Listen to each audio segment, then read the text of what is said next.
Iraq, a land of ancient wonders, untold stories, and some of the most heartwarming people you'll ever meet. Over the next 10 days, I'll take you on an unforgettable trip through the soul of Mesopotamia, from the streets of Baghdad to the tranquil marshes of Shibayesh and the beautiful ruins of Babylon. This is my little vlog about culture, history, and the people who make this place feel like home. Let's dive in. So, on day one, it's touchdown in Baghdad. Upon arrival, I was greeted with true Iraqi hospitality, a fast-track visa process, and warm smiles everywhere. With some time just before sunset, I explored Baghdad's most iconic landmarks, like the statues inspired by the Arabian Nights and a few of the city's most stunning monuments. We ended the day with a traditional dinner, a delicious taste of what's just to come. On day two, it was all about getting lost in the heart of old Baghdad.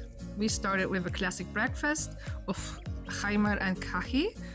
Think of it as Iraq's version of heavenly cream-filled pastry bliss. Then it was off to explore Baghdad's famous souks. I wandered through the copper market, the book market on Al-Mutanabbi Street, and the antique-filled Khan al-Mudallal. Every corner had a story waiting to be told. Later on, we stepped back in time at the Madrasa, one of the world's oldest Islamic university. And then we floated along the Tigris River with views of the famous statue of Al-Mutanabbi. And yes, I tried Khartoum shawarma, which lived up to its reputation. So yummy. On day three, we journeyed to one of the most legendary sites in human history, Babylon. Walking through the ancient procession street and seeing the remains of the Ishtar Gate was surreal. Did you know that Babylon is where the 360-degree circle concept was born?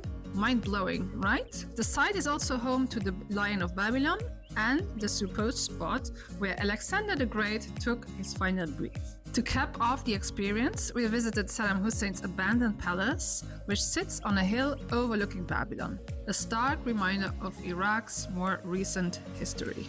On day four, we visited the heart of the Sumerian civilization, Ur.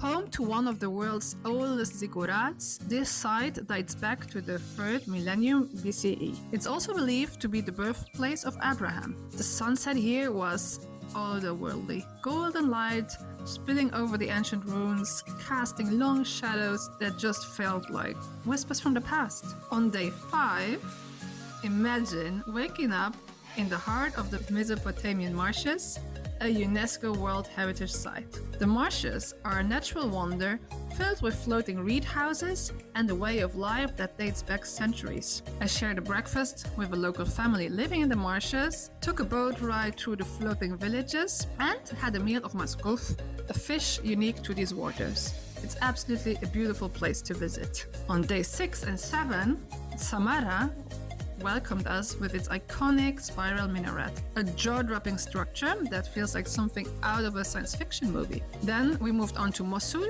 a city with a complex history that still bears the scars of war. I visited Al-Nuri Mosque, which is currently being rebuilt brick by brick, and then I walked through the streets where the final battle with ISIS took place. Hearing stories from locals about survival and resilience was very moving. On day 8, we visited the plains of Nineveh and met local Christian and Yazidi communities. These communities have endured so much hardship but continue to preserve their unique traditions. Off we are to Kurdistan. In Duhok, we watched the sunset from the Sawa mountain, one of the most beautiful moments of this trip. Approaching the final days of this beautiful trip to Iraq, we are visiting the villages in Kurdistan of Amedi, Barzan, and Soran. We wrapped up our trip by visiting Amedi, a hilltop village surrounded by breathtaking scenery. It's a natural fortress with ancient gates that date back thousands of years. Then, we followed the Hamilton Road, a historic engineering marvel, before stopping at Soran for some stunning views of mountains and waterfalls. That's it. It's a wrap. The last days were spent in Erbil, exploring the souk and its fortress, the citadel, which unfortunately was closed. So, in all, Iraq is definitely not what you see on the news.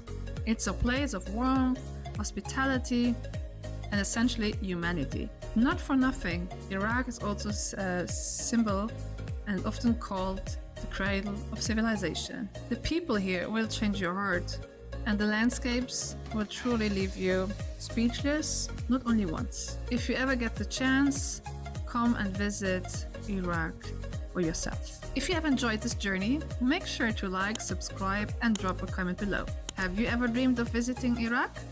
Let me know what you'd love to see most. See you in the next video.